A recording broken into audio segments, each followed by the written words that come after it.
So we keep that. This money we have to prorate to the seller net of expenses, presumably, right?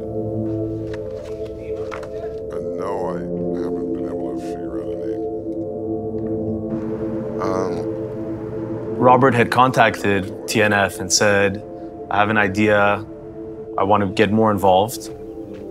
You know, so you plant a seed, right, and you nurture it. And so I planted a seed there 2.5 years ago. And now we're going to go back and take a look at it and nurture it a bit more.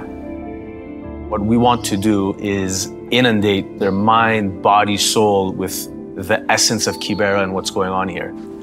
There's no doubt this is going to affect all of us. I don't think any one of us will come back from this trip without having been affected in a meaningful and deep way.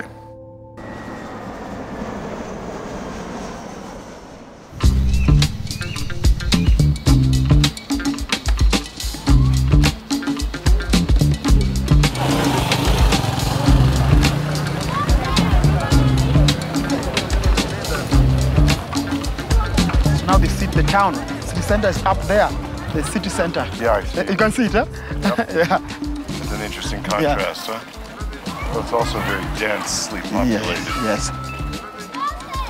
And the government came in with the electricity? Yeah, this is last year.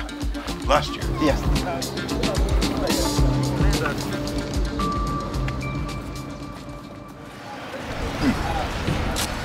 Have you ever been a place like this before?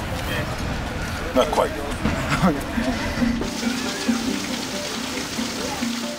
Being Africa's largest slum, there's issues of sanitation, there's no water. Not having that infrastructure in place requires them to sort of go off-market or black market in order to find water.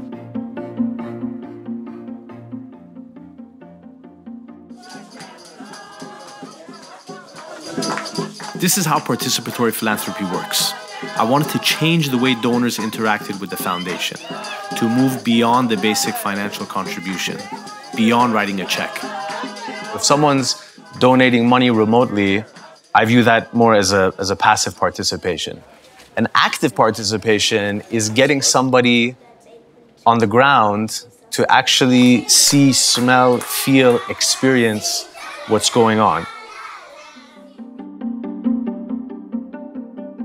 This is the REC school in Kibera, which is a public school which has about 1,300 kids, and we've been supporting them for about 7 years now. All the kids in the school come from the slum area. That means their parents have got low income. They live on less than $1 per day. The school fee is about $100 per year. But then they pay another $150 for the meals that they're going to eat in here.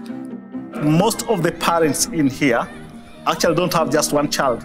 You're talking about a family that has got 5, 6 kids staying in a 7 feet by 7 feet room. So it is actually a lot of money for them.